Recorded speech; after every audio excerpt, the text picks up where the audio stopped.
Perder a alguien no es solo enfrentarse a la ausencia de su cuerpo. Es descubrir que el alma también sangra, aunque no se vea. Que la vida, de pronto, se llena de silencios que duelen más que cualquier grito. Que hay vacíos que no se llenan con palabras, ni con tiempo, ni con explicaciones. Solo con presencia, pero esa ya no está.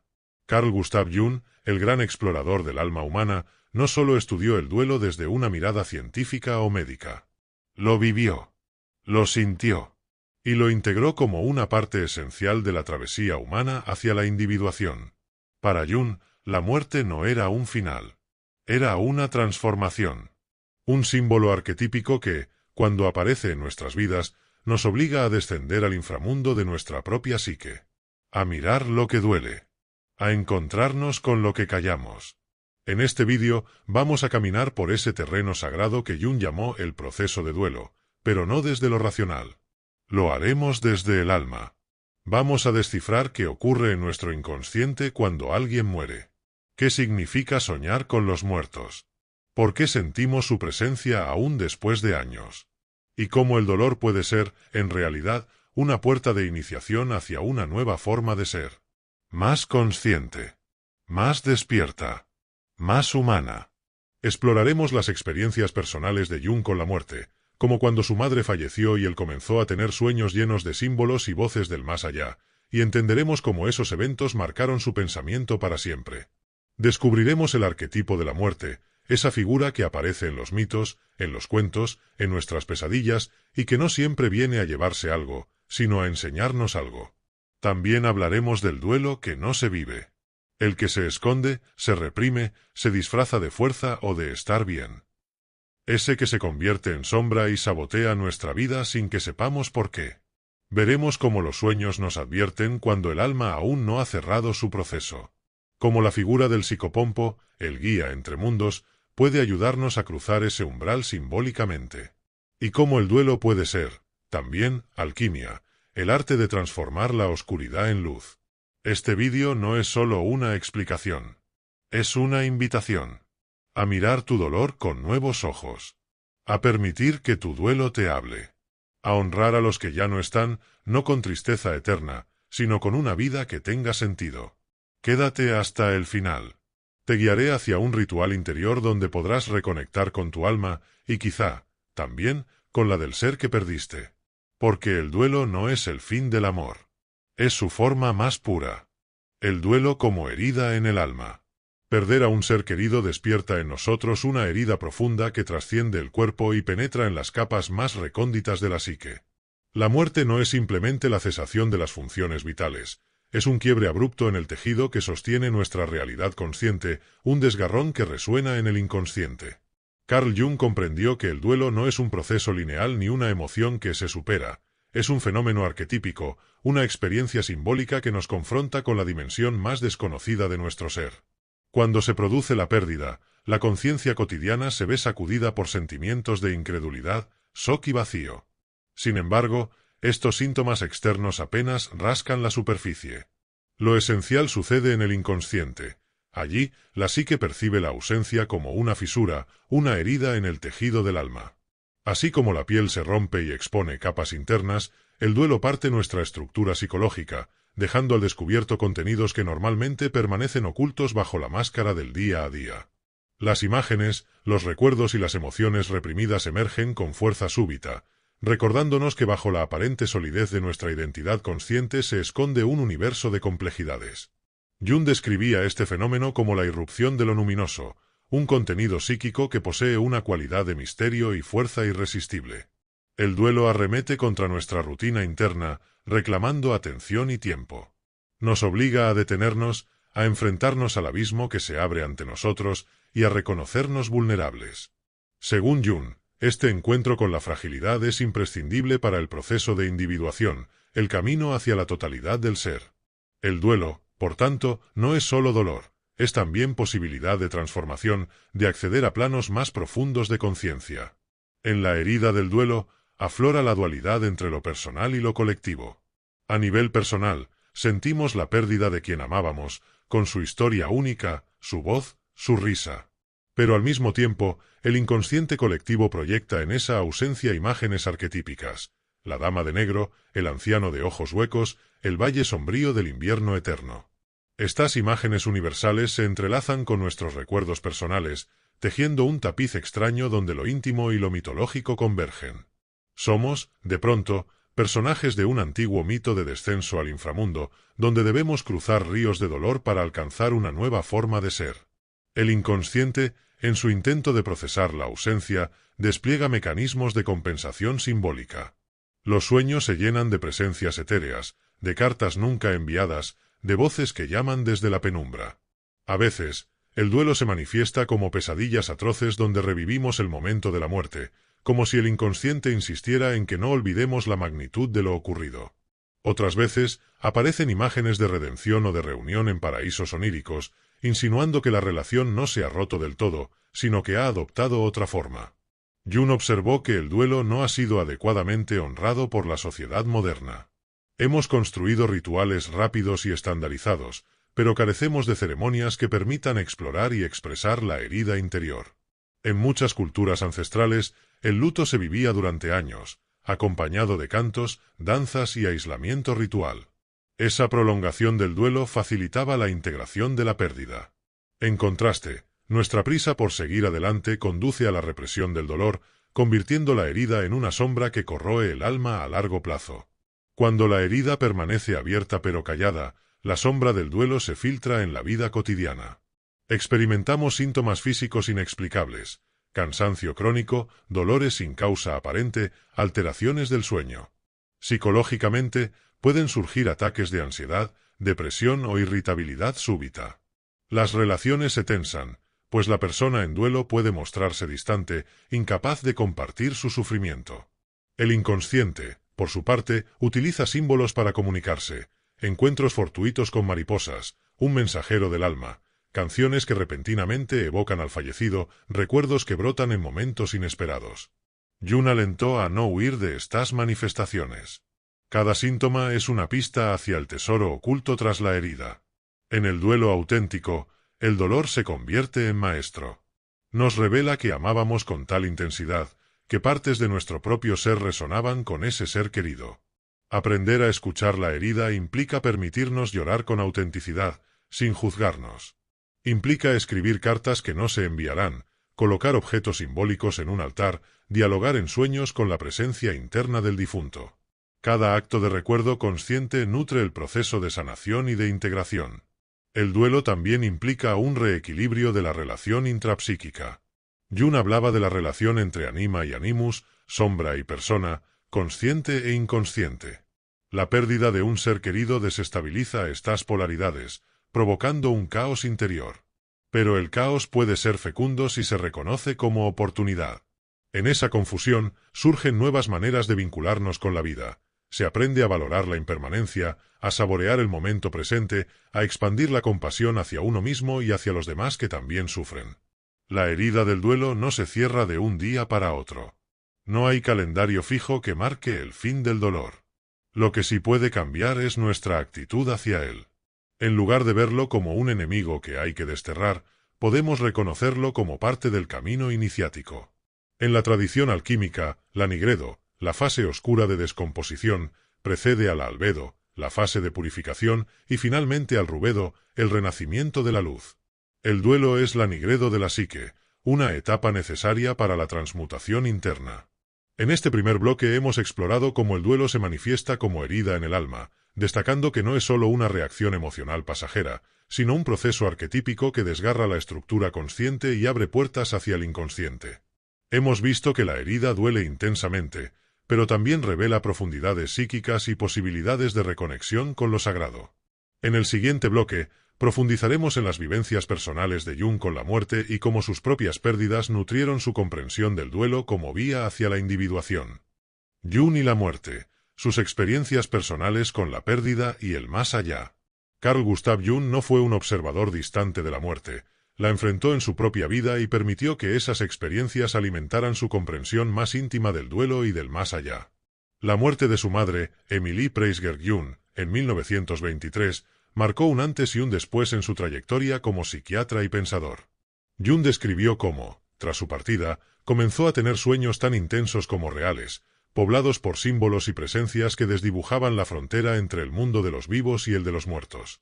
En uno de esos sueños, relató, su madre apareció vestida de blanco, con una expresión serena, pero rodeada por una neblina oscura que simbolizaba el paso al otro lado. Aquella imagen se grabó en su inconsciente con una fuerza arquetípica que luego modelaría muchos de sus escritos sobre el tema. Antes de la muerte de Emily, Jung había sido testigo de la muerte de varios pacientes durante sus años en la clínica Burgolfli de Zúrich. Sin embargo, fue la pérdida de un ser querido lo que le permitió comprender el duelo desde dentro, sin barreras profesionales. En sus cartas y diarios, Jung confesó que sentía la cercanía de su madre incluso tras su fallecimiento. A veces, se sentaba en su despacho con un cuaderno en blanco, sin saber exactamente por qué, comenzaba a dibujar símbolos circulares y cruces que luego interpretó como mandalas, representaciones del yo y el cosmos. Aquellos trazos emergían espontáneamente, como si su inconsciente buscara integrar la pérdida mediante la creación simbólica. El propio Jung reconoció que el duelo le reveló dimensiones de la psique que antes le resultaban inaccesibles. Tras la muerte materna, experimentó episodios de profunda melancolía, seguidos de momentos de éxtasis interior. Llegó a describir esto como alternancias entre la sombra del dolor y la luz de la conciencia. En esas oscilaciones, su mente reorganizaba el vínculo perdido, transformando el sufrimiento en materia de reflexión y crecimiento personal. Fue entonces cuando empezaron a formarse los cimientos de su teoría sobre el proceso de individuación. El duelo no se reduce a una serie de emociones negativas, sino que actúa como catalizador de un viaje interno indispensable para el desarrollo del yo auténtico. Durante esos años, Jung también se interesó por las tradiciones espirituales y místicas que hablaban de la supervivencia del alma tras la muerte del cuerpo. Leyó textos sobre la reencarnación, el éter y las experiencias cercanas a la muerte que circulaban en Europa y Estados Unidos. Se reunió con médiums y participó en sesiones espiritistas, aunque siempre con ojo crítico. Lo fascinante para él no era verificar la veracidad de las afirmaciones, sino recoger los símbolos y narrativas que su inconsciente colectivo proyectaba en esos contextos. En las historias de contactos con los muertos halló patrones, la presencia de voces, de luces intermitentes, de figuras familiares cuyas palabras eran tanto consuelo como advertencia. Para Jung, cada uno de esos relatos era un fragmento del gran mito de la muerte compartido por la humanidad. Una de las experiencias más célebres que Jung relató fue su encuentro con el joven Germán Nache, un paciente que afirmó haber sentido la presencia de su hermana muerta durante una sesión de terapia. Jung anotó detalladamente la descripción del paciente, una figura femenina con vestido antiguo que le hablaba en un idioma que no reconocía. Tras la sesión, Jung investigó la biografía de Germán Nache y descubrió que su hermana había fallecido en la infancia, pero que la familia había enterrado la tragedia y evitado hablar de ella. Jung interpretó el episodio como una manifestación del inconsciente inconcluso, un testimonio simbólico de un duelo silenciado. Para él, aquella aparición no era fantasía, era la psique reclamando reconocimiento y liberación mediante un símbolo poderoso. A lo largo de toda su vida, Jung mantuvo correspondencia con personas que afirmaban comunicarse con los difuntos. Intercambió cartas con la baronesa Eva von Ernst, quien aseguraba entrar en trance y recibir mensajes de su esposo fallecido. Jung valoraba la riqueza simbólica de sus relatos, pero también señalaba la necesidad de descifrar la metáfora psíquica y no confundir la verdad literal con la verdad psicológica.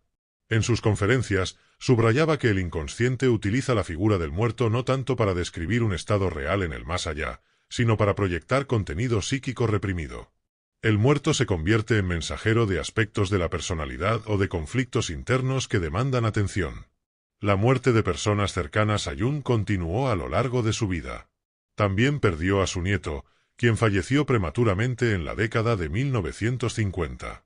Este nuevo golpe reactivó en él viejos sentimientos y despertó nuevas reflexiones sobre la transmisión intergeneracional del duelo. Jung llegó a afirmar que el duelo heredado puede convertirse en fantasma familiar, patrones de dolor no resueltos que se transmiten de generación en generación y que cada individuo debe enfrentar para romper el círculo de represión. A raíz de ello, expandió sus estudios hacia la psicogenealogía y la teoría de los complejos familiares, observando cómo ciertos patrones emocionales duermen en el inconsciente colectivo de la familia hasta que una crisis los despierta. En paralelo a sus experiencias personales, Jung dedicó parte de su carrera a estudiar las antiguas liturgias funerarias y los ritos de paso en distintas culturas. Viajes a la India, África y las islas del Pacífico le mostraron ceremonias donde la muerte era celebrada como tránsito, con danzas, cantos y símbolos que acompañaban al difunto en su viaje. Escribió que, en esos entornos, el duelo se vivía como una obra de arte comunal, donde el dolor individual se integraba en un tejido social que honraba la memoria y facilitaba la liberación. Contrastó esto con la frialdad funcional de las sociedades occidentales modernas, donde la muerte se ha secularizado y aislado, convirtiendo el duelo en experiencia privada y, a menudo, traumática. Las experiencias personales de Jung con la muerte y el más allá le llevaron a formular dos grandes nociones, la de la inmortalidad psíquica y la del arquetipo de la muerte. La inmortalidad psíquica no se refiere a la sobrevivencia del ego, sino a la perdurabilidad de las imágenes y del amor en el inconsciente. Cuando un ser amado muere, su imagen arquetípica permanece viva en nuestra psique y puede influir en nuestras motivaciones, sueños y conductas. En cuanto al arquetipo de la muerte, Jung lo describió como una figura que nos recuerda la finitud y, al mismo tiempo, abre la posibilidad de trascendencia. Este arquetipo aparece en mitos, leyendas y sueños en formas diversas, como anciano sabio, como figura oscura, como mensajero silencioso. Pero siempre cumple la función de señalarnos que nuestra vida consciente es parte de un ciclo mayor. La fusión entre vivencias personales y teoría arquetípica dio como resultado una de las contribuciones más originales de Jung, el duplo de la psicología profunda y la espiritualidad práctica. No se trata solo de interpretar sueños, sino de acompañar el proceso de duelo mediante prácticas simbólicas y rituales interiores. Jung recomendaba crear altares del recuerdo en el espacio personal, con objetos que evocaran la presencia del difunto. Recomendaba también escribir monólogos internos dirigidos al ser que partió, y luego quemar esas cartas, simbolizando tanto la liberación del dolor como la celebración del vínculo eterno. En su retiro de Bollingen, Jung erigió una torre junto al lago de Zúrich donde escribía, meditaba y colocaba objetos recogidos en sus viajes. Allí dedicó un espacio a la memoria de su madre y de otros seres queridos.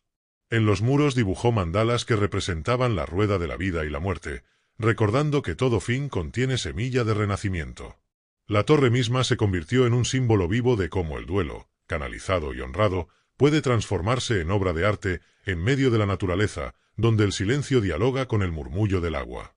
Este conjunto de vivencias y reflexiones personales de Jung subraya que el duelo no es un proceso limitado al ámbito clínico o académico, sino una experiencia existencial que toca el núcleo de la condición humana. Jung puso su propia herida en el centro de su obra, sin separarse de ella. Gracias a ello, nos legó una guía para transitar el dolor con dignidad y profundidad. En el próximo bloque, exploraremos el arquetipo de la muerte en el inconsciente colectivo, descubriendo cómo aparece en mitos y sueños y cuál es su papel en el proceso de individuación. El arquetipo de la muerte, cómo se manifiesta en el inconsciente colectivo. En el vasto paisaje de la psique humana, los arquetipos son las formas primordiales que dan vida a nuestras vivencias más profundas. Carl Jung identificó el arquetipo de la muerte como una de las constantes simbólicas que aparecen en mitos, sueños, rituales y expresiones artísticas de todas las culturas. Este arquetipo no tiene un contenido fijo, adopta múltiples rostros, desde el anciano sabio hasta la figura esquelética con guadaña, pero siempre cumple la función de señalar nuestra finitud y la posibilidad de transformación interior. 1. Manifestaciones culturales y mitológicas. En los mitos mesoamericanos, la Mictlantecutli gobierna el inframundo con su cabellera de serpientes y su rostro cadavérico. En la mitología nórdica, la diosa El preside un reino helado donde las almas aguardan su destino. En la tradición cristiana, la parca se personifica en la figura de la Santa Muerte, venerada en rituales populares. Cada uno de estos personajes es una manifestación del mismo patrón arquetípico, la muerte como puente entre la vida y lo desconocido. Jung señalaba que, a pesar de las diferencias culturales, todas estas figuras comparten un núcleo simbólico, la ambivalencia entre miedo y reverencia, terror y consuelo. 2. El arquetipo en los sueños. Cuando nuestro inconsciente quiere comunicar el arquetipo de la muerte, recurre al lenguaje de los sueños.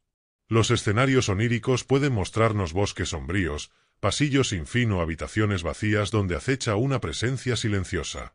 A veces aparece una figura encapuchada, otras veces asistimos a funerales donde reconocemos rostros familiares.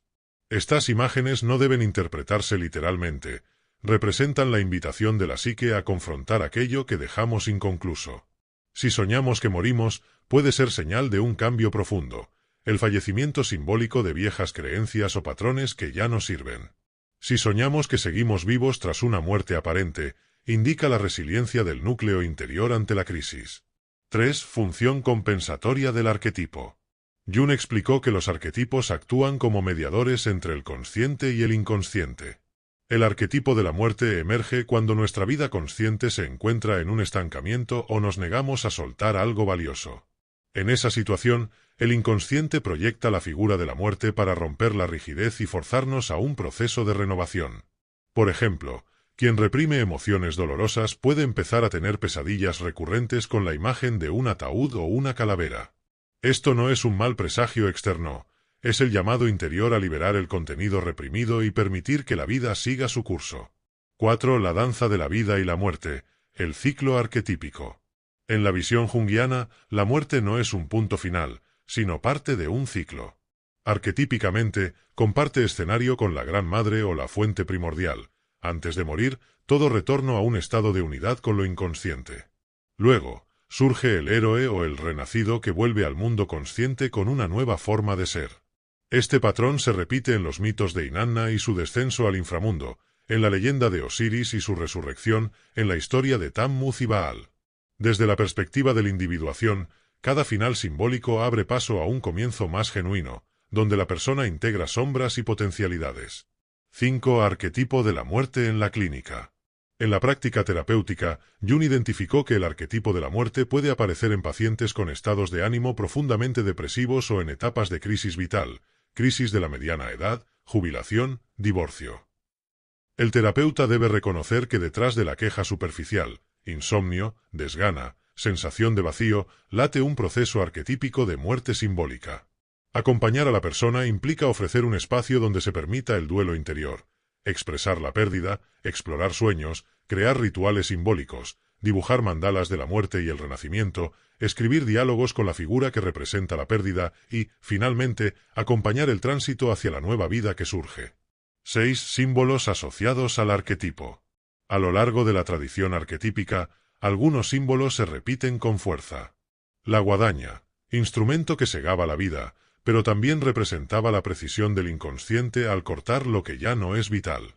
La calavera, recordatorio de la mortalidad, pero también emblema de sabiduría ancestral. El río Estigio o la barca, tránsito entre dos planos, subrayando la idea de viaje interior. El cuervo o el buitre, aves de mal augurio en la superficie, pero mensajeras del inconsciente que devuelven la libertad del alma. Cada uno de estos elementos aporta una clave para descifrar el mensaje de la muerte: soltar, purificar y renacer. 7. Integración del arquetipo en la individuación. El proceso de individuación implica integrar los arquetipos en la conciencia. En el caso del arquetipo de la muerte, la tarea es reconocer nuestra finitud y usarla para orientar la vida hacia lo esencial. Jung afirmaba que confrontar la propia muerte interior, los miedos ocultos, los apegos tóxicos, libera energía psíquica para la creatividad y la autenticidad. Al integrar este arquetipo, la persona se vuelve capaz de vivir con plenitud, sabiendo que cada instante es único y que la vida se expande en cada respiro consciente. 8. Práctica simbólica para el arquetipo. Para acercarnos al arquetipo de la muerte, Jung proponía ejercicios sencillos pero poderosos. Meditación ante el símbolo, visualizar una calavera o una guadaña y permitir que evoque sensaciones, luego registrar en el diario las emociones surgidas. Diálogo interior con el arquetipo, escribir una conversación ficticia donde la muerte pregunte qué desea recordarnos y qué debemos soltar. Rito de paso personal, diseñar un pequeño ritual, quemar papier maché con palabras de viejos hábitos, enterrar un objeto simbólico y acompañarlo con música y silencio. Estas prácticas activan la psique profunda y facilitan la transición desde el estado anterior al nuevo estado de conciencia. En este bloque hemos desentrañado cómo el arquetipo de la muerte se manifiesta y opera en el inconsciente colectivo y en la vida individual. Hemos visto sus múltiples rostros culturales, su lenguaje onírico, su función compensatoria y su papel catalizador en la individuación. En el siguiente bloque abordaremos el duelo reprimido, cómo la represión del dolor convierte el arquetipo en sombra activa y sabotea nuestro bienestar. El duelo reprimido, cuando el dolor se convierte en sombra. Reprimir el duelo equivale a enterrar la herida en las profundidades de la psique, convencidos de que seguir adelante implica ignorar el dolor. Pero, como enseñó Jung, lo que no se integra emerge como sombra, una fuerza oscura e inconsciente que corroe nuestras relaciones, nuestra salud y nuestra creatividad. El duelo reprimido no desaparece, se transforma en un agente silencioso que desajusta la armonía interna, generando síntomas físicos, estados de ánimo inestables y comportamientos compulsivos. En el origen de la represión suele hallarse la presión social, el mandato de resistir, de mostrar fortaleza, de no entorpecer la productividad con lágrimas. Desde el luto breve y formal, en que se exige guardar luto por unos días y luego volver a la normalidad, hasta la exaltación de actitudes positivas que descartan toda emoción negativa, la cultura occidental enseña a cancelar el duelo.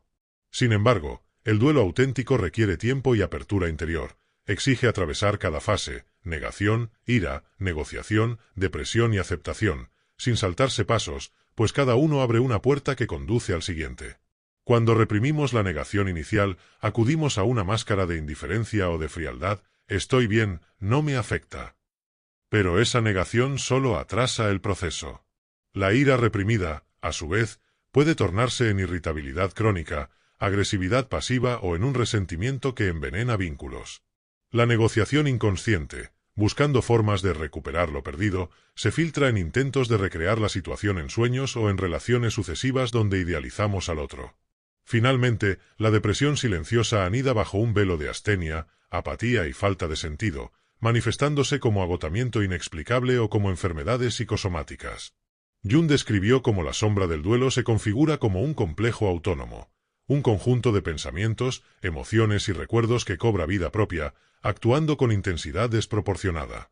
Este complejo se retroalimenta. Cuanto más ignoramos su existencia, más se fortalece. Puede manifestarse en comportamientos de evitación, exceso de trabajo, adicciones, distracciones permanentes o en reacciones súbitas de llanto o furia ante estímulos aparentemente mínimos. La persona en duelo reprimido tiene la sombra al acecho.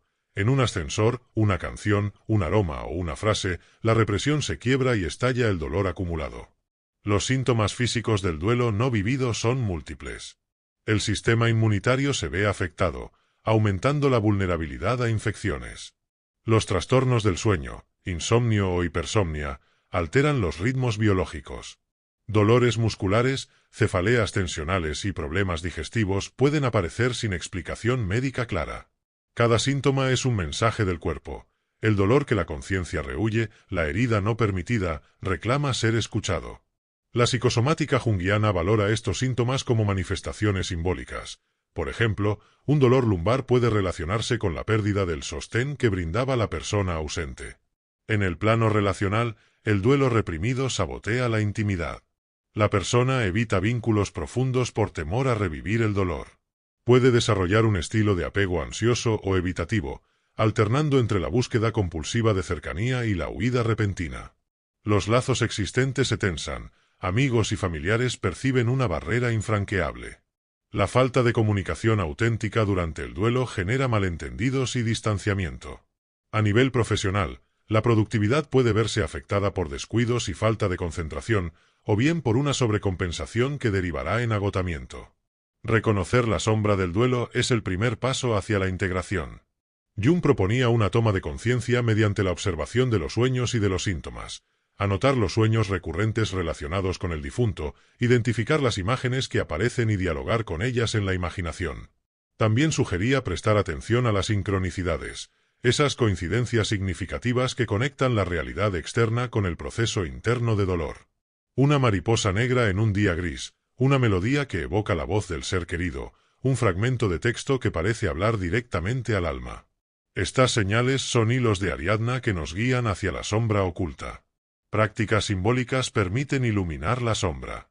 Crear un espacio de duelo en el hogar, con objetos personales del difunto sobre una mesa baja y velas encendidas, facilita la expresión contenida. En ese altar personal, uno puede sentarse diariamente a meditar, a llorar o a conversar en silencio con la presencia interior del ser amado. Escribir un diario de duelo, describiendo pensamientos y emociones sin filtro, ayuda a vaciar la psique de cargas reprimidas. Jung recomendaba incluso pintar o dibujar la sombra, plasmar en un papel las figuras oníricas que emergen durante la noche, permitiendo que las formas y colores revelen lo no dicho. La integración de la sombra del duelo supone también aceptar la ambivalencia, amar y odiar al mismo tiempo, desear seguir y anhelar renunciar, experimentar alivio y culpabilidad simultáneamente. Jung señaló que la contratransferencia en terapia, el sentimiento que despiertan en el terapeuta las experiencias del paciente, es un valioso espejo para reconocer la sombra. De igual modo, en la propia autoindagación, resulta útil notar cuando sentimos incomodidad al mencionar al difunto. Esa resistencia suele señalar la proximidad de la sombra.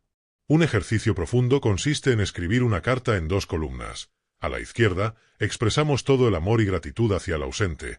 A la derecha, vertemos la ira, el resentimiento o el reproche no dichos. Luego, leemos ambas columnas en voz alta o en silencio, honrando tanto la luz como la oscuridad del vínculo. Este acto simbólico desaloja la represión y equilibra las polaridades psíquicas, acercándonos a una relación interna más honesta. La sombra del duelo también puede convertirse en aliada para la creatividad. Jung mismo transformó su dolor en mandalas, pinturas y escritos que exploraban el ciclo vida-muerte. Al permitir que la sombra alimente la imaginación, descubrimos nuevas formas de expresión: poesía, música, arte plástico, performance. Cada obra artística nace de ese cruce entre herida y sanación, revelando el potencial regenerador del duelo integrado. Por último, la sombra reprimida exige rituales de paso. En muchas tradiciones ancestrales, el duelo se vivía con ceremonias prolongadas, cantos fúnebres, vigilias, danzas de luto y sepulturas simbólicas. Adaptar estos rituales a la vida moderna puede consistir en organizar un pequeño homenaje abierto a familiares y amigos, donde cada uno comparta un recuerdo. Puede implicar un retiro personal en la naturaleza, acompañado de ayuno ligero, silencio y escritura reflexiva. El objetivo es ritualizar la salida de la sombra, marcar un antes y un después, reconociendo el dolor vivido y celebrando la continuación de la vida. En este cuarto bloque hemos explorado cómo el duelo reprimido se convierte en sombra psíquica, generando síntomas físicos, conflictos relacionales y bloqueos creativos. Hemos visto la necesidad de reconocer y dialogar con esta sombra mediante sueños, señales sincrónicas y prácticas simbólicas. El próximo bloque se centrará en la muerte en los sueños, cómo interpretar los mensajes oníricos y descifrar la voz del inconsciente en el proceso de duelo. La muerte en los sueños, cuando el alma sigue hablando. Cuando el inconsciente busca comunicarse con la conciencia, no utiliza discursos lógicos ni razonamientos lineales, sino el lenguaje simbólico de los sueños. Tras una pérdida, ese lenguaje se intensifica. La psique, herida por la ausencia, acude a imágenes oníricas para procesar el duelo. Para Jung, los sueños no son meras fantasías nocturnas, sino mensajes directos de la parte más profunda del ser. En el contexto del duelo, soñar con la muerte, propia o ajena, es una señal de que el proceso arquetípico de transformación está en marcha y demanda nuestra atención.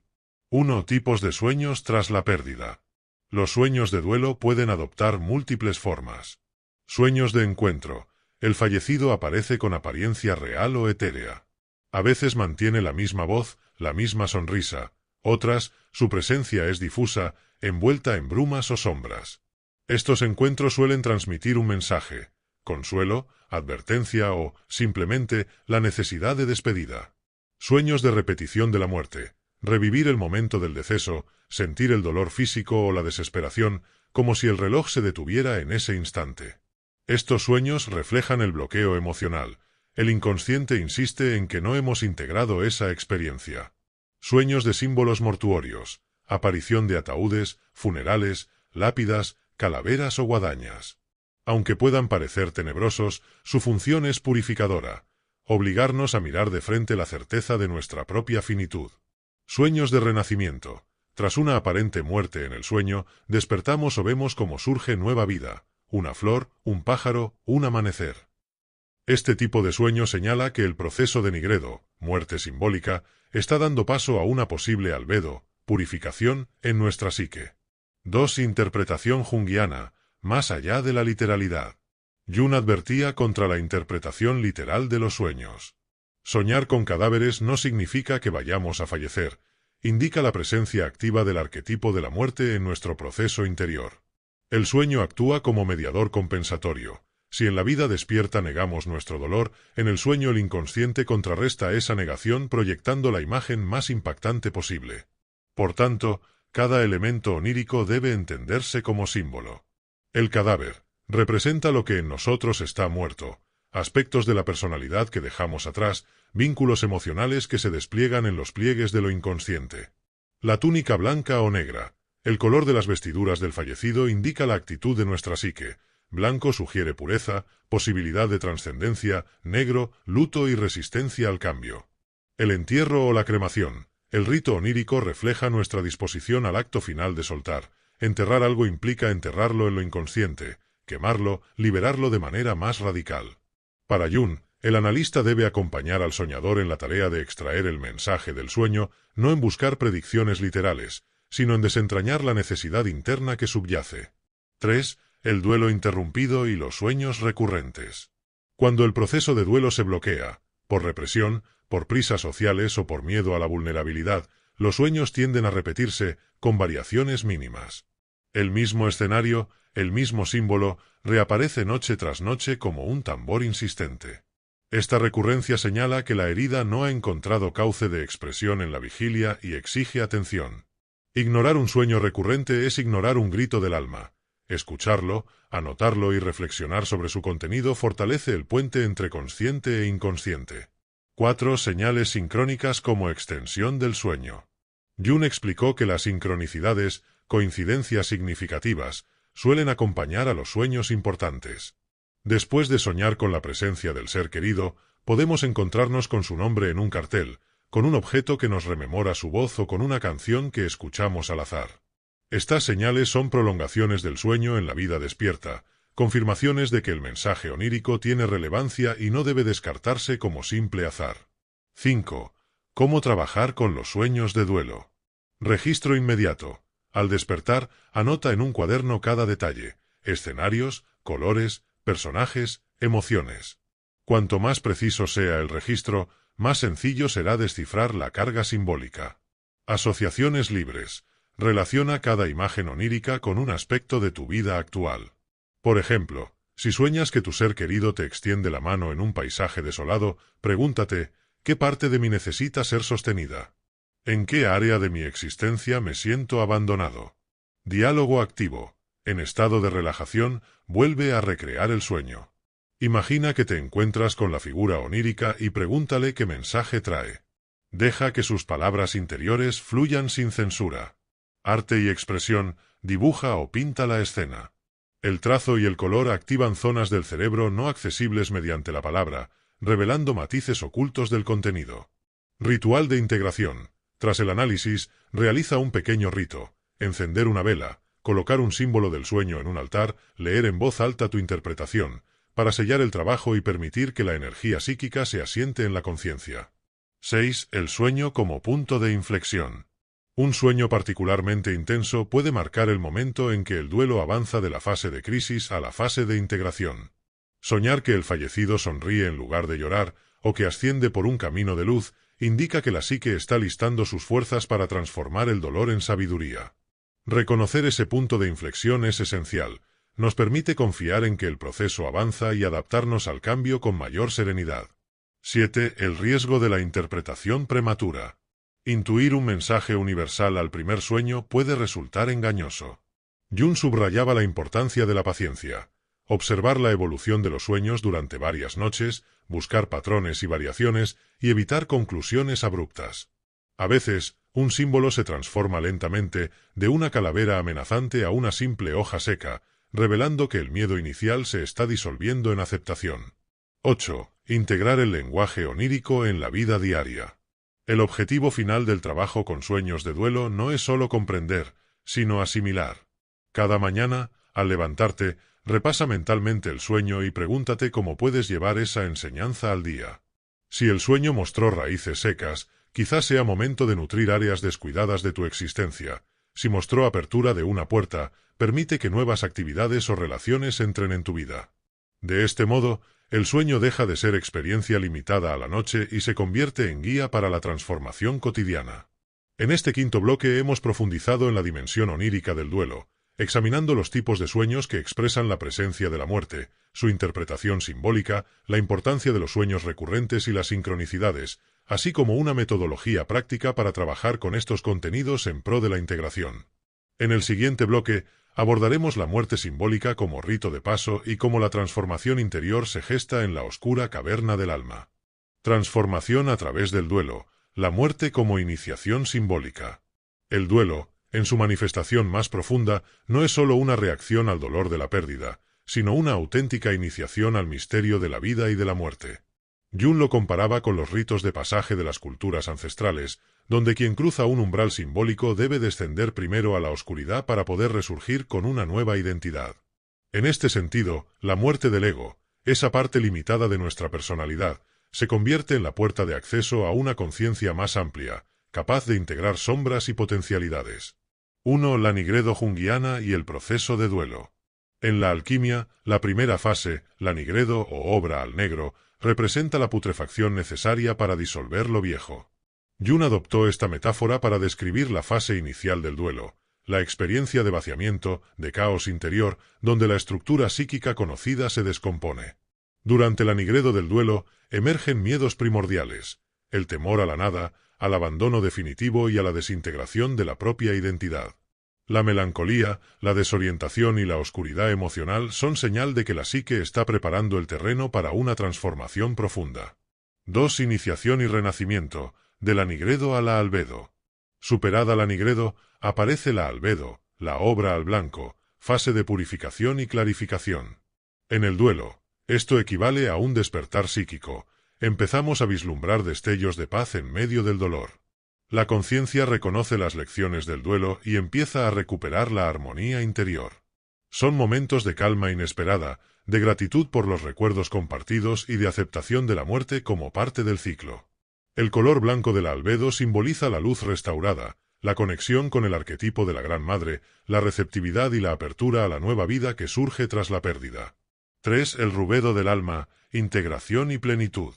La última fase alquímica, la rubedo o obra al rojo, representa el rubor de la realización completa, la unión de opuestos y el florecimiento de la piedra filosofal interior. En términos del duelo, es el momento en que el individuo ha integrado la herida de la pérdida en su identidad. Ya no somos los mismos, pero hemos incorporado la ausencia como parte de nuestro tejido anímico. Esta integración permite un renacimiento interior.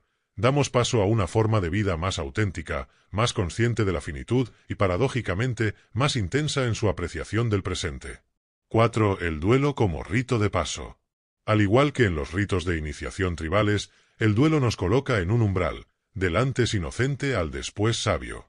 En muchas sociedades tradicionales, el luto era acompañado por ceremonias de transformación, ayunos, peregrinaciones, cambios de vestimenta y aprendizaje de secretos sagrados. Estas prácticas facilitaban la transición, marcando con símbolos y actos comunitarios el paso de un estado a otro. Jung resaltaba la importancia de recrear rituales personales que dieran sentido al proceso, crear un diario de duelo, organizar ceremonias íntimas con música y lecturas, o dedicar un lugar de la casa a la memoria activa, donde los objetos del difunto sean venerados como talismanes de enseñanza. 5. El viaje del héroe interior.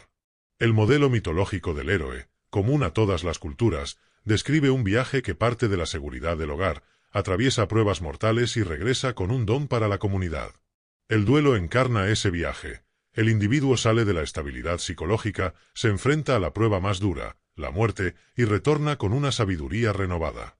Ese don suele manifestarse como mayor compasión, creatividad o capacidad de acompañar a otros en su dolor. Jung mismo, tras sus propias pérdidas, descubrió en su escritura y en sus dibujos un caudal de símbolos que nutrieron a generaciones de lectores y pacientes. 6. Herramientas simbólicas para la iniciación. Mapa del viaje interior. Dibujar una línea de tiempo simbólica que represente las tres fases, nigredo, albedo, rubedo, anotando en cada etapa las emociones, los sueños y los descubrimientos realizados. Efigie transformadora. Modelar en arcilla, cera o yeso una figura que represente al ser querido, permitiendo su descomposición, romperla, derretirla, como acto de entrega, y luego reconstruir o crear una nueva forma que simbolice el renacimiento. Peregrinación simbólica. Realizar un paseo consciente hacia un lugar significativo, un bosque, un lago, una montaña, llevando un objeto que recuerde al difunto y depositándolo en el destino como ofrenda, regresando con la sensación de soltar y recibir a la vez. 7. Aprendizajes profundos del duelo iniciado. En la cima de la integración surgen varias realizaciones esenciales. La impermanencia es fuente de valor. Comprender que cada instante es único intensifica la gratitud y el compromiso con la vida. El vínculo trasciende la forma. La relación con el ser amado continúa en la psique como presencia invisible que guía. La dualidad vida-muerte se disuelve en la totalización. Al aceptar ambos polos como parte de un todo, se experimenta una serenidad que trasciende el miedo. 8. El legado de la iniciación. Al completar este viaje iniciático, el individuo no solo sana su herida, sino que se convierte en guía para otros. Su experiencia se convierte en testimonio vivo del poder transformador del duelo. Jung mismo ejerció este papel, pues su obra brinda un mapa simbólico a quienes atraviesan la noche oscura del alma. En este sexto bloque hemos explorado cómo el duelo se convierte en rito de iniciación, describiendo las fases alquímicas de Nigredo, Albedo y Rubedo, el viaje del héroe interior y las prácticas simbólicas que facilitan la transformación. En el siguiente bloque abordaremos la conexión con los muertos, si esa unión es real o una proyección del inconsciente y cómo vivirla conscientemente. La conexión con los muertos, ¿es real o una proyección del inconsciente? En el proceso de duelo, muchas personas experimentan lo que describen como presencias o mensajes de quienes han fallecido, voces en el viento, susurros en sueños, visiones fugaces al atardecer. Surge entonces la pregunta fundamental: ¿estamos accediendo a un más allá real, a una dimensión donde el alma persiste, o esas experiencias son proyecciones de nuestro propio inconsciente intentando restablecer el vínculo perdido? Jung abordó este enigma sin aferrarse a explicaciones unívocas, pues entendía que la frontera entre lo objetivo y lo psíquico es un territorio difuso donde la experiencia interior cobra vida propia. 1. Testimonios de presencias y su carácter arquetípico. A lo largo de la historia, numerosas culturas han aceptado la idea de que los muertos pueden comunicarse con los vivos. Los ancianos de Siberia que escuchan consejos de ancestros en los bosques, las ceremonias de difuntos en México donde se celebra el retorno simbólico de los seres amados, o los relatos de lutos prolongados en la antigua Grecia. Jung recopiló testimonios clínicos en los que pacientes relataban sensaciones de calor repentino, olores característicos o la impresión de un toque suave en el hombro. Más allá de validar o refutar la realidad externa de esos hechos, Jung observó que el contenido de esas experiencias era profundamente simbólico. Cumplían la función de contención emocional y acompañamiento interno. 2. Proyección psíquica, el yo realizando el vínculo. Desde la perspectiva junguiana, la proyección psíquica consiste en atribuir al mundo externo contenidos que, en realidad, residen dentro de nosotros. Al enfrentarnos al dolor del duelo, las imágenes y sonidos del difunto emergen en el campo perceptual para que tomemos conciencia de emociones no procesadas. En otras palabras, el inconsciente colectivo y personal activa a la figura del fallecido como método para restablecer la comunicación interior. Esa escena proyectada cumple un papel terapéutico, ofrece la oportunidad de dialogar con la figura interna, expresar lo no dicho y obtener una sensación de cierre o de continuidad simbólica. 3. Experiencias inexplicables VS consuelo simbólico. Algunos relatos trascienden la simbología personal. Relojes que se detienen a la hora exacta de la muerte, fotografías que cambian de brillo, apariciones que hablan en idiomas desconocidos. Aunque la ciencia intenta dar explicaciones racionales, corrientes de aire, autoficción de la memoria, pareidolias, Jung sostenía que la psique busca siempre las narrativas más potentes para sanar. Si percibimos voces o luces, es porque nuestra psique necesita un medio sensorial para transmitir el mensaje. El duende del inconsciente no se limita a la silenciosa interioridad del sueño, sino que se infiltra en la realidad sensorial para garantizar que la experiencia sea atendida. 4. El límite difuso entre lo real y lo subjetivo. Para Jung, la psique y la materia comparten un terreno común donde las sincronicidades se manifiestan, coincidencias significativas que parecen desafiar la causalidad. Cuando, tras un sueño de despedida, recibimos una llamada telefónica de un familiar que menciona al difunto, hablamos de sincronicidad. El inconsciente colectivo orquesta hechos externos para alinear la conciencia con su mensaje. Esta visión borra la rigidez entre lo real, objetivo, y lo subjetivo, psíquico, pues ambos ámbitos confluyen en la experiencia vivida del individuo. 5. Riesgos de la interpretación literal. Creer de manera acrítica que se está en contacto con un espíritu externo puede dificultar la integración del duelo. La persona puede anclarse a un vínculo ilusorio y postergar su proceso de individuación, aferrándose a apariciones que le evitan enfrentar la ausencia real. Jung aconsejaba diferenciar entre texto y contexto. La voz percibida o la figura vista son texto simbólico. El contexto verdadero es el déficit interno de amor y comunicación que esas visiones intentan reparar. El analista debe guiar al soñador o al sensible a traducir la experiencia, no a reforzar una creencia paranormal sin cuestionar. 6. Diálogo interno con la figura del muerto. Una forma terapéutica de abordar la conexión percibida es convertirla en diálogo interno consciente. En estado de relajación profunda, se puede visualizar la presencia del difunto e iniciar una conversación, preguntar qué necesita ser expresado, escuchar las respuestas internas y anotarlas. Este ejercicio, más que invocar un espíritu independiente, permite al individuo acceder a su propia sabiduría inconsciente y completar las palabras o gestos que quedaron pendientes en la relación. 7. Símbolos vivientes, objetos como mediadores.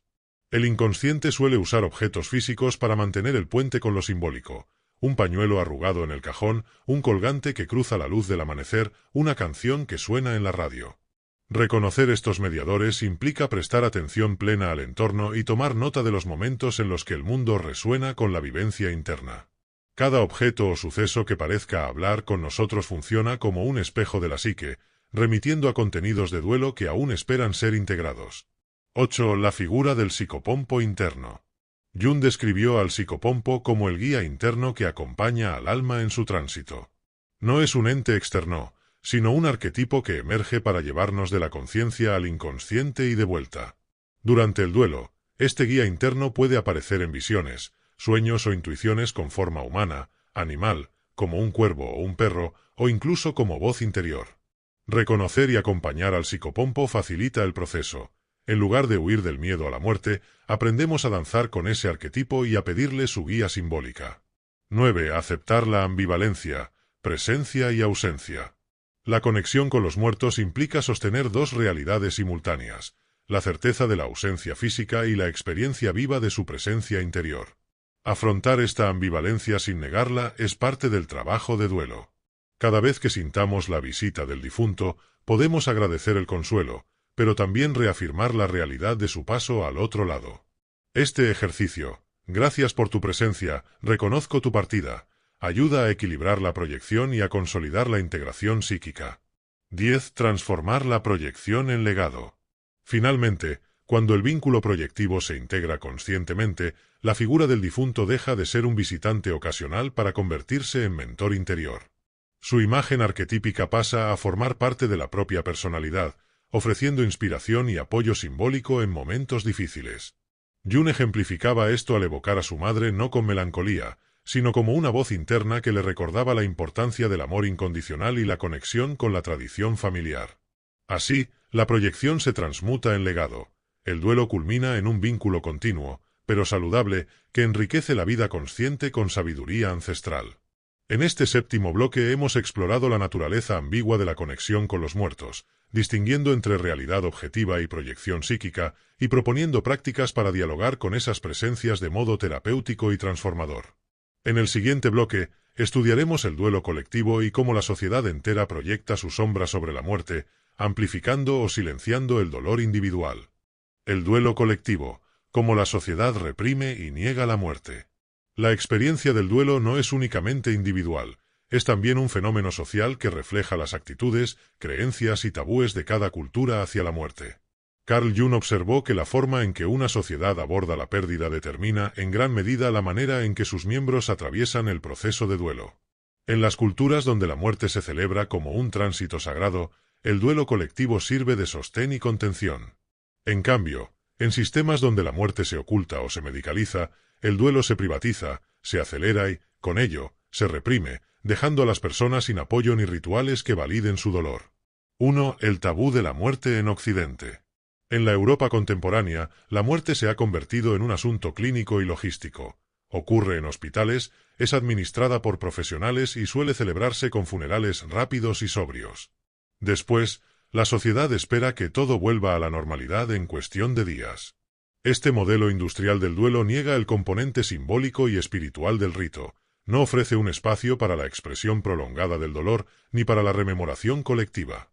Jung criticaba esta frialdad funcional porque empuja a los individuos a reprimir sus emociones, a disfrazar el llanto y a ocultar el vacío bajo una apariencia de eficiencia. 2. Ritos de duelo en culturas ancestrales. Contrasta este panorama con las culturas tradicionales que honran el duelo como proceso comunitario. México, Día de Muertos, altares decorados con caléndulas y ofrendas, festividades que duran días, canto y acompañamiento de la familia entera. El luto se convierte en celebración de la continuidad de la vida, donde la frontera entre vivos y muertos se difumina.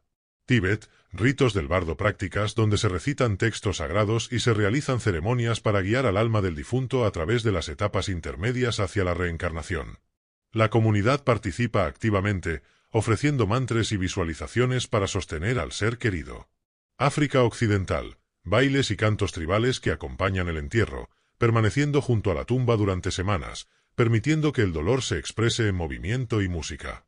Estos rituales prolongados y colectivos validan cada etapa del duelo, proporcionando acompañamiento emocional y simbólico. 3. El duelo industrializado y la medicalización. En la sociedad moderna, el duelo a menudo se trata como un síntoma clínico.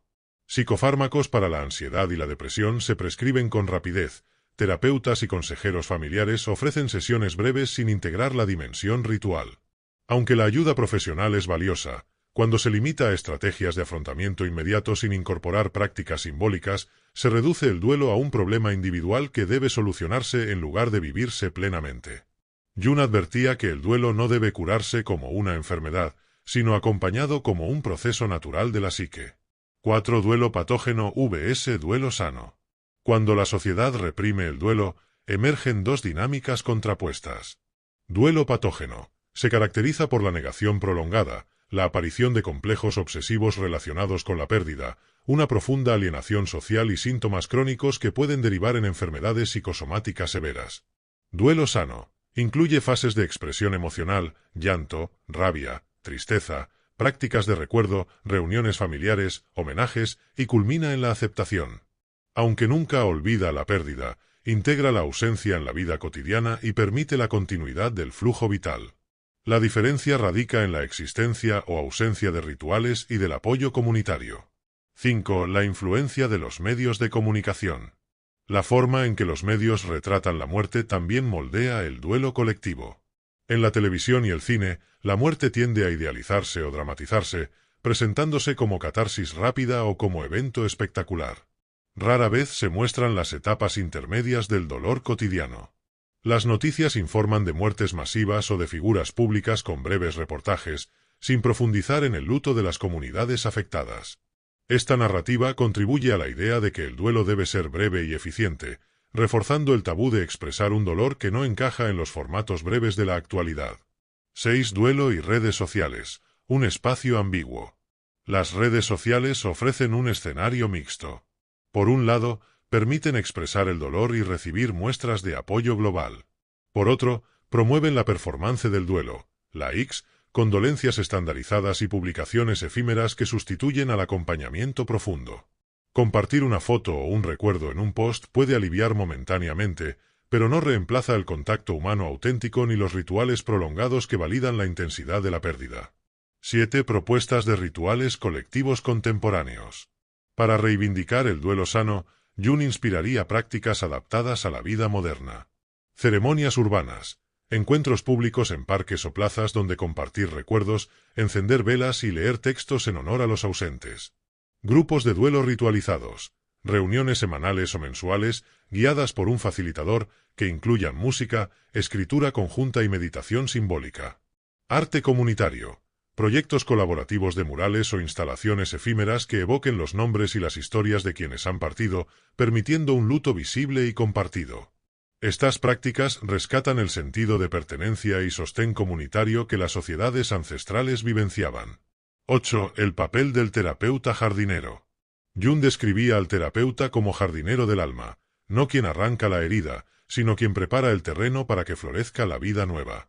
En el duelo colectivo, psicólogos, facilitadores y líderes comunitarios pueden asumir este rol, crear espacios seguros, acompañar sin apresurar, ofrecer símbolos que articulen el dolor y la esperanza. Su misión es reconectar a las personas con la dimensión espiritual del duelo y facilitar la construcción de rituales personales y grupales. 9. Construir una cultura del duelo. Una verdadera cultura del duelo integra la conciencia de la finitud en la educación, la arquitectura, espacios de recuerdo en los vecindarios, la legislación, licencias de duelo adecuadas y los medios. Significa normalizar la expresión del dolor, reconocer la necesidad de tiempo y permitir que la vida comunitaria se detenga brevemente para honrar la pérdida. Jung imaginaba sociedades donde las casas tuvieran un espacio de duelo visible, donde el recuerdo de los ancestros conviviera con la vida diaria, recordándonos la continuidad entre vivos y muertos. 10. De la represión a la reconciliación. El duelo colectivo abandona la represión cuando la sociedad acepta que la muerte es parte fundamental del ciclo vital.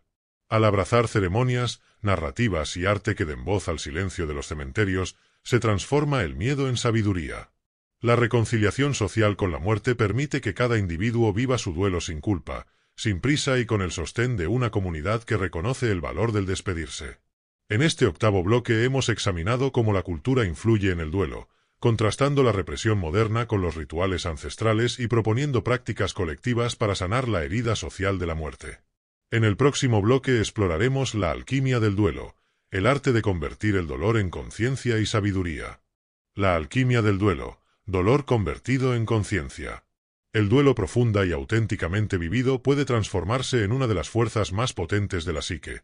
La energía del dolor se transmuta en luz de conciencia, tal como el alquimista convierte el plomo en oro.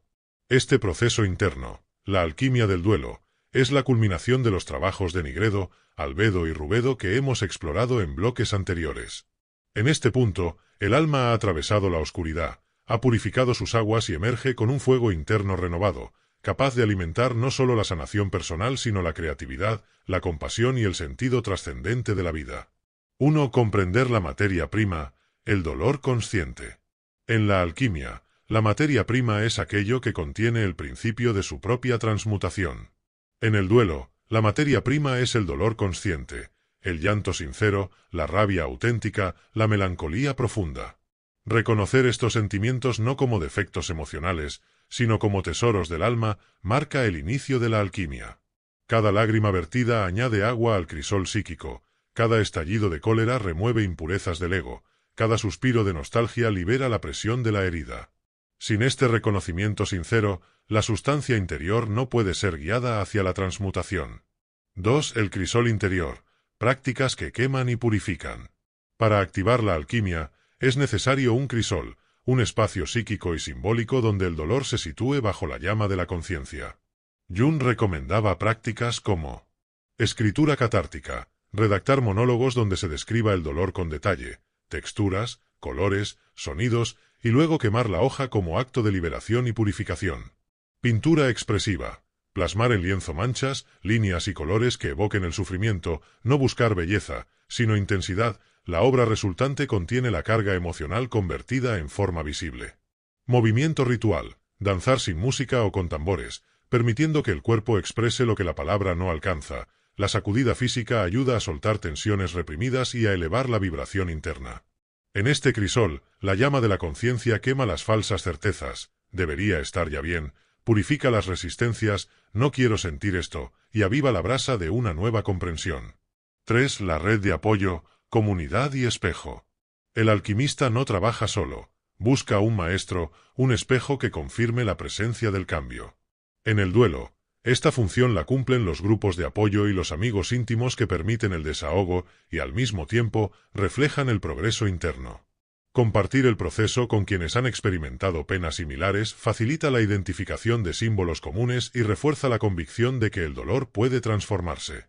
El reconocimiento externo de nuestro viaje interior actúa como catalizador.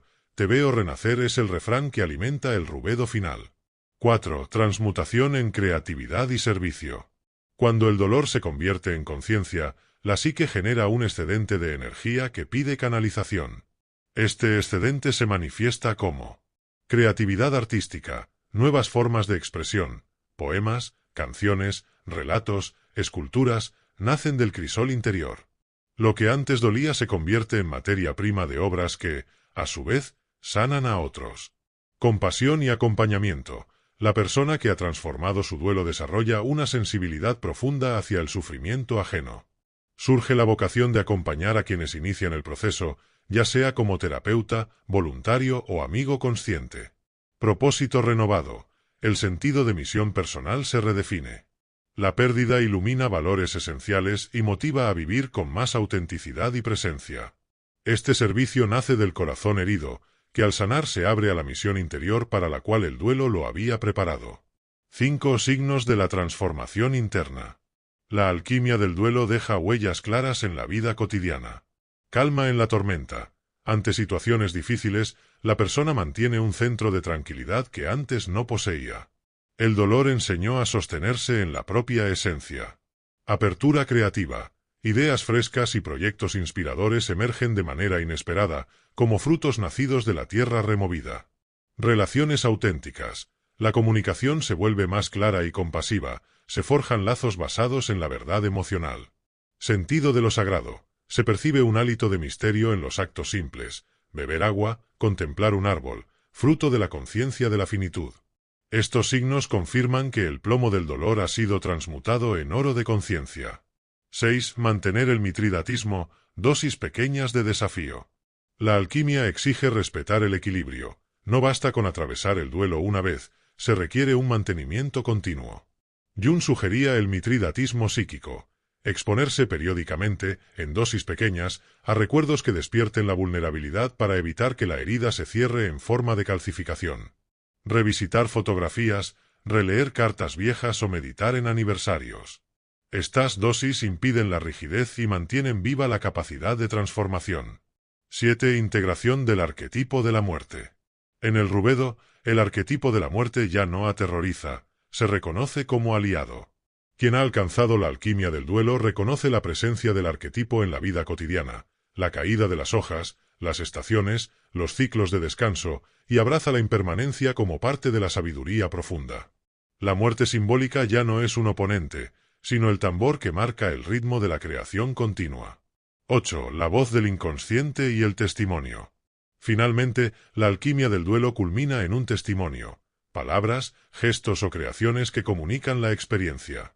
Escribir un relato sobre el proceso, hablar en público sobre la transformación o plasmar la vivencia en un proyecto altruista son formas de expresar que el dolor se ha convertido en conciencia colectiva. Este testimonio cierra el ciclo iniciado en el crisol, permitiendo que la energía transmutada circule y enriquezca el gran cuerpo de la humanidad. En este 9º bloque hemos desvelado la alquimia del duelo, mostrando cómo el dolor consciente se convierte en materia prima para la transmutación interna, generando creatividad, compasión y propósito renovado. Hemos esbozado prácticas y signos de la transformación y enfatizado la importancia del mantenimiento ritual continuo. En el siguiente bloque, estudiaremos la figura del psicopompo y su rol como guía entre la vida y la muerte. La figura del psicopompo, el guía entre la vida y la muerte. En el vasto entramado de la psique, Jung descubrió la existencia de un arquetipo que funge como intermediario entre la conciencia y el inconsciente, entre el mundo de los vivos y el reino de la muerte: el psicopompo. El término, de origen griego, psykh alma y pompos guía, designa a aquella figura simbólica encargada de acompañar al alma en su tránsito. A través de la historia, culturas de todos los rincones han representado a este guía de formas muy diversas: el Hermes alado de la mitología griega, el Anubis con cabeza de chacal del antiguo Egipto, los aluxes mayas o incluso la Catrina mexicana. Todos ellos comparten la misma función esencial: facilitar el viaje desde la forma hacia el símbolo, desde lo fenoménico hacia lo luminoso. 1. Orígenes culturales del psicopompo.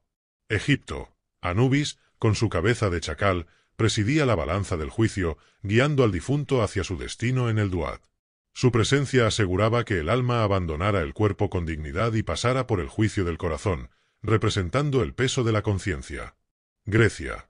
Hermes, además de mensajero de los dioses, actuaba como psicopompo, conduciendo las ánimas al Hades. Con su stalaría, áureos cálige, y su caduceo, simbolizaba la movilidad entre planos y la mediación del arquetipo de la muerte. Mesoamérica. En algunas tradiciones mayas, los aluxes eran espíritus guardianes que, tras la muerte, devolvían al difunto a su linaje, actuando como guías de la transición. Europa medieval. San Miguel Arcángel, pesando las almas en el juicio, y las parcas Cloto, Láquesis y Atropos que hilaban, medían y cortaban el hilo de la vida, responden al mismo patrón simbólico, la gestión del paso de la existencia. 2. Función psíquica del psicopompo. En el interior de cada individuo, el psicopompo emerge cuando la psique necesita transitar del ego limitado a una conciencia más amplia. Durante el duelo, esta figura interna aparece como voz, imagen o sensación de compañía. Su propósito es doble. Acompañamiento emocional. Protege al sujeto de la parálisis que el dolor extremo puede provocar, ofreciendo consuelo simbólico. Facilitación del tránsito. Ayuda a la persona a despedirse de lo que muere dentro de sí, relaciones, proyectos, roles, y a abrazar la transformación que se avecina. Al igual que un chamán atraviesa el umbral para guiar a su comunidad, el psicopompo interno recorre los espacios oscuros del inconsciente para devolver al ego restituido y más completo. 3. Manifestaciones de la figura interna. El psicopompo puede presentarse en diversas formas subjetivas. En sueños, como guía que conduce por pasillos, túneles o puentes.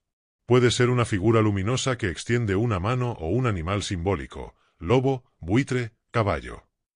En visiones diurnas, sensaciones de calor repentino o susurros que invitan a soltar el miedo. En intuiciones, saber interno de que no estamos solos, la certeza de un otro side que sostiene. En actos simbólicos, impulso repentino de encender una vela, plantar un árbol o depositar flores en un río. Estos gestos activan al psicopompo y marcan el tránsito. 4. Psicopompo y sueños de iniciación. Durante el duelo, los sueños iniciáticos con el psicopompo suelen seguir un patrón narrativo. Encuentro. El soñador reconoce la figura, anunciada por luz, música o símbolos personales, y la sigue. Descenso. Atraviesan juntos un espacio oscuro, cueva, río bajo la tierra, pasadizo, simbolizando el paso por la nigredo interior. Guía. El psicopompo muestra un objeto clave, llave, mapa, espejo, que sostiene la sabiduría necesaria para la integración. Retorno. Al amanecer, el soñador despierta con el objeto simbólico grabado en la memoria, marcando el inicio de la albedo interior. Estos sueños no siempre ocurren de manera lineal, pueden repetirse hasta que el soñador reconoce plenamente a su guía interno. 5. Ejercicios prácticos para contactar al psicopompo. Meditación de la bifurcación. Imaginar un sendero que se divide en dos. Uno va hacia la rutina conocida, otro hacia lo desconocido. Visualizar que un ser de luz, o una figura significativa, extiende la mano y propone transitar el segundo, aceptar su guía y agradecerle al terminar. Diálogo con el arquetipo. En un diario, escribir preguntas directas al psicopompo: ¿qué necesitas que suelte? ¿Cómo puedo honrar este dolor? Y luego, bajo silencio, anotar las respuestas que surjan sin filtro. Creación de talismán. Elegir una piedra, pluma o amuleto, sostenerlo con intención de guía interna y llevarlo consigo durante varios días. Cada vez que despierte ansiedad o pena, sostener el talismán y pedir internamente la presencia del guía. 6. El psicopompo y la individuación. La función última del psicopompo es impulsar al individuo hacia la individuación, el proceso de convertirse en uno mismo. Al acompañar la muerte simbólica, del ego, de valores obsoletos, de estructuras rígidas, posibilita la emergencia de una personalidad más auténtica. Jung afirmaba que sin el psicopompo, el miedo a la pérdida paraliza la creatividad. Con él, el miedo se transforma en coraje para explorar territorios interiores inexplorados. 7. Mantenimiento del vínculo con el guía. Una vez activado, el psicopompo requiere cuidado para no desvanecerse en la rutina. Jung aconsejaba prácticas periódicas. Visitas al lugar sagrado. Puede ser un rincón de la casa, un espacio natural o un altar personal donde se coloque un símbolo del guía y se realice un breve saludo interior. Registro de sincronicidades. Anotar coincidencias significativas que refuercen la sensación de presencia. Hoy vi un cuervo al amanecer, recordándome la visión onírica. Rituales de paso recurrentes. Cada año, en la fecha de la pérdida o en aniversarios personales, realizar un pequeño acto simbólico de despedida-renovación con música, escritura o movimiento.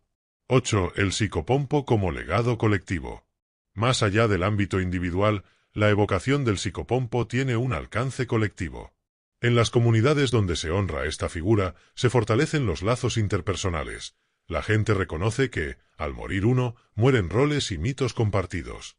Al conjurar la guía interior y exterior, se recuerda a la comunidad que el dolor es un puente hacia la sabiduría colectiva, alentando a desplegar rituales de duelo que fomenten la resiliencia social. 9. Diferencia con otros arquetipos de tránsito. Es importante distinguir al psicopompo de otras figuras arquetípicas.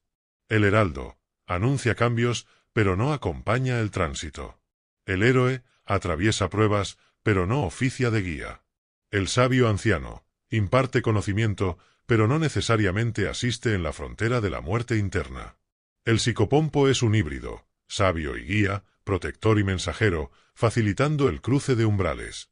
10. Cierre simbólico del bloque. En este viaje de descubrimiento, hemos comprendido que el psicopompo es menos una figura externa y más una cualidad psíquica, el coraje y la compasión que nos tomamos de la mano para adentrarnos en el misterio. En el próximo bloque cerraremos este recorrido con un ritual final, integrar el alma del otro en tu camino, donde aprenderás una práctica completa para honrar la memoria y caminar con tu dolor transformado hacia el propósito de tu vida. El duelo eterno, cuando la herida nunca cierra y tampoco debe. Para Carl Jung, algunas pérdidas dejan una huella tan profunda que el duelo se convierte en una presencia constante, una herida eterna que no se supera ni se olvida por completo. Lejos de entender esto como un fracaso, Jung lo veía como un rasgo esencial de la experiencia humana. Ciertas relaciones y ciertos amores se graban en el alma con tal intensidad que su recuerdo perdura como motor de crecimiento y de belleza, más que como lastre de dolor. Este duelo eterno no es un limbo de sufrimiento interminable, sino un espacio transformado donde coexisten la ausencia y la presencia simbólica del ser amado. 1. El duelo eterno como liga sagrada. Algunas pérdidas, como la de un hijo, un gran amor o un mentor espiritual, despliegan un duelo que no encaja en ciclos normales. Esa herida permanece abierta para recordarnos una conexión única. Jung resaltaba que en esos casos el vínculo arquetípico, amor maternal, amor romántico, amor iniciático, trasciende la forma física. La relación entra en el inconsciente colectivo y se convierte en fuente de inspiración. Escritores, artistas y sabios han aludido a este tipo de pérdida como llama que nunca se apaga, pero que ilumina el camino creativo y espiritual. 2. El duelo eterno vs. el cierre artificial. La presión social busca a menudo un cierre rápido, volver al trabajo, hacer un nuevo proyecto, entablar otra relación. Pero forzar un duelo eterno, adaptarse a un calendario, puede atrofiar la riqueza simbólica de la herida. Jung advertía contra las soluciones de continuidad. Al sellar apresuradamente la herida, se priva a la psique de una fuente constante de energía creativa. En lugar de borrar el dolor, es preferible acogerlo como parte del paisaje interior, reconociendo que la ausencia original sigue viva y merece su espacio en el presente. 3. Síntomas del duelo eterno integrado. Lejos de los síntomas patológicos de un duelo no vivido, el duelo eterno integrado se reconoce por melancolía saudosa, una nostalgia suave que brota al recordar, acompañada de una sonrisa interior.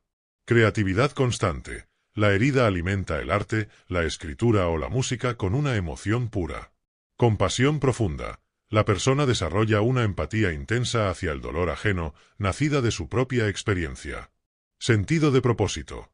El vínculo eterno impulsa acciones alineadas con los valores compartidos con el ser amado, enseñanza, servicio, activismo. Este duelo no inmoviliza, sino que orienta y despierta un compromiso vital. 4. El duelo como presencia renovada. Para mantener viva la conexión simbólica, Jung sugería prácticas sencillas. Música de memoria. Escuchar piezas que evocan la voz o el temperamento del ausente, permitiendo que la emoción se renueve sin hundirnos en el lamento. Lectura compartida en soledad. Releer cartas, poemas o fragmentos de textos que el ser querido valoraba, incorporando sus ideas a nuestra propia voz interior. Gestos rituales cotidianos. Depositar una flor fresca cada semana en un pequeño jarrón dedicado o encender una vela breve al amanecer, como saludo diario. Estos actos facilitan que el duelo eterno se perciba como un lazo vivo, más que como una herida crónica.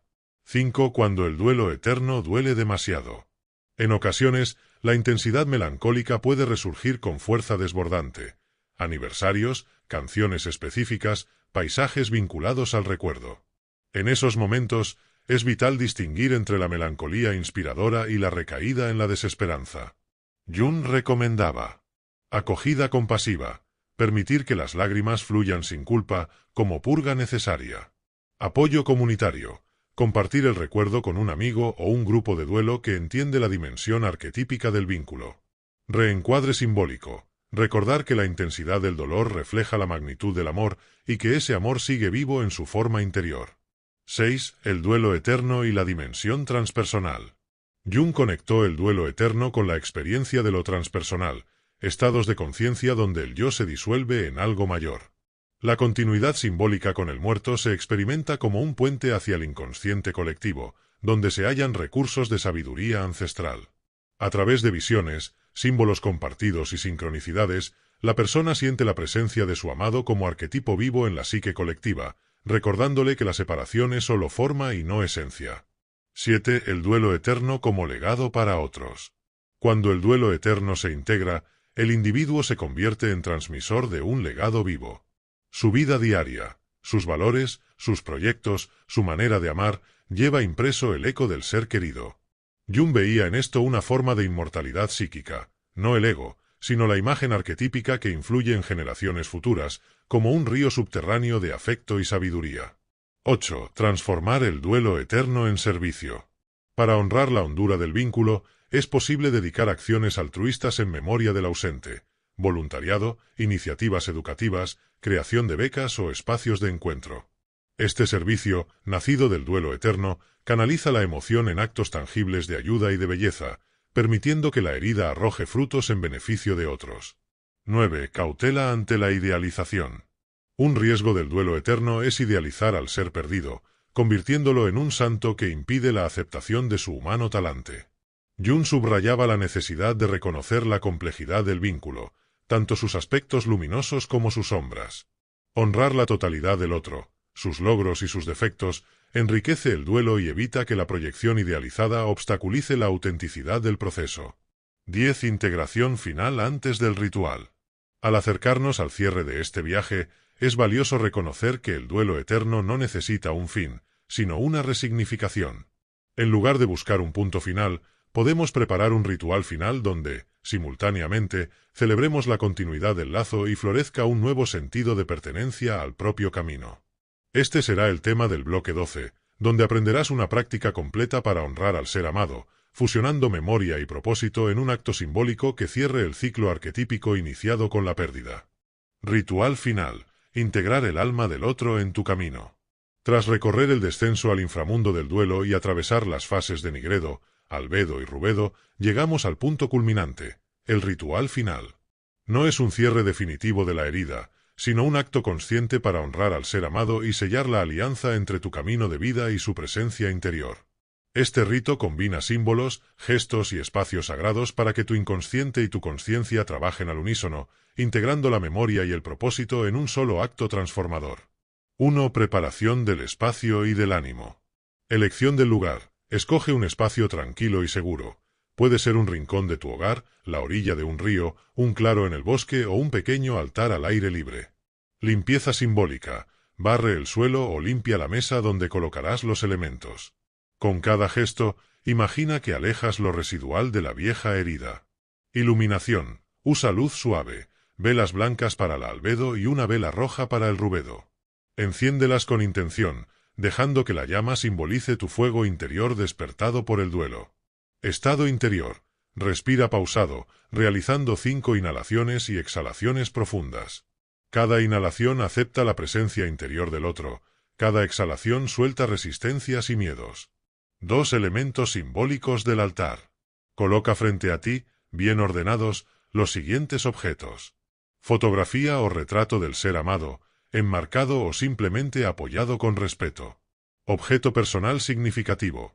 Pañuelo, joya, libreta de notas, cualquier pieza que contenga su energía.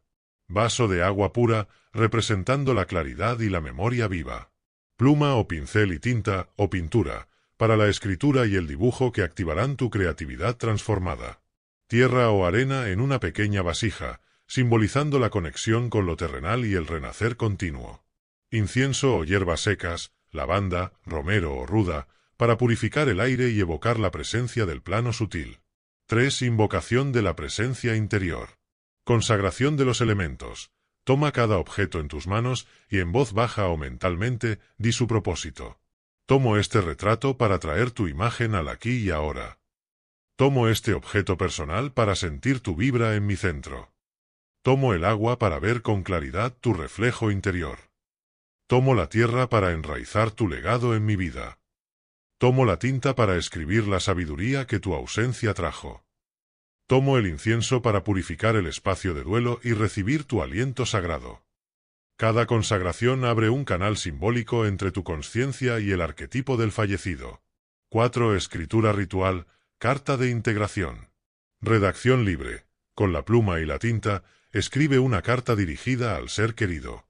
Incluye: gracias por lo recibido, recuerdos, enseñanzas, amor. Perdón si hubo heridas o reproches no expresados. Despedida consciente de lo que ya no te sirve, miedos, remordimientos, culpas. Compromiso de llevar su presencia en tus actos futuros, valores que honrarás, causas que impulsarás. Tiempo estimado. Deja fluir las palabras sin censura durante al menos 15 minutos, hasta que sientas que la carta recoge la totalidad de tu sentir. 5. Lectura y liberación. Lectura en voz alta. Lee la carta pausadamente, como si dialogaras con el otro. Permítete llorar o sonreír según surja. Rito de quema. Dobla el papel y quémalo en un recipiente resistente al fuego. Observa cómo las llamas consumen el texto, simbolizando la purificación, albedo, y la transmutación final, rubedo. Ofrecimiento al viento. Si realizas el ritual en exterior, deja que las cenizas vuelen con la brisa. Si estás en interior, recoge las cenizas en la vasija de tierra, integrándolas físicamente al símbolo de enraizamiento. 6. Dibujo o pintura de la huella. Expresión creativa. Usa la tinta o pintura para trazar una sola forma. Un mandala, un símbolo de infinito, una huella de mano o la silueta de un pájaro. Deja que el trazo sea espontáneo, un mapa visual de tu nueva conexión. Interpretación simbólica. Sin buscar perfección, observa el dibujo y anota brevemente en tu diario personal lo que despierta. ¿Tranquilidad? ¿Vuelo? ¿Círculo? Cada interpretación es una pista de la energía integrada. 7. Integración corporal, movimiento consciente. Danza o estiramientos. Con la música que ambos hubieran disfrutado o un tambor suave, realiza un breve movimiento de 5 minutos. Siente cómo el dolor y la gratitud circulan por tu cuerpo, revitalizándolo.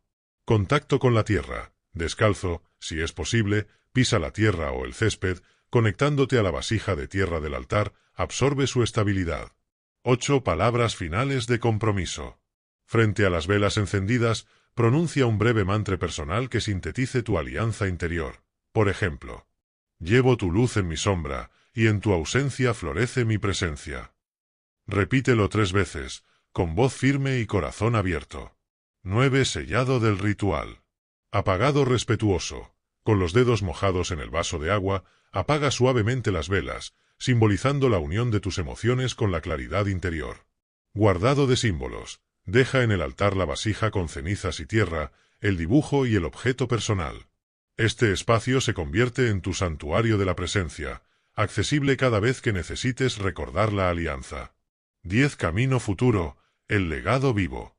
Al día siguiente y en fechas significativas, visita tu santuario para ofrecer flores o hierbas frescas, leer fragmentos de tu diario y recordar tu compromiso, realizar un gesto simbólico, encender una sola vela, añadir una frase breve o renovar el dibujo. Con este acto ritual, integras el alma del otro en tu camino de vida. Ya no eres el mismo que al inicio del duelo, sino un ser que ha transmutado su dolor en sabiduría, su pérdida en creatividad y su ausencia en presencia viva. Así concluye el viaje arquetípico del duelo, abriendo paso al propósito que tu renacimiento interior reclama: vivir con autenticidad y llevar esa luz al mundo.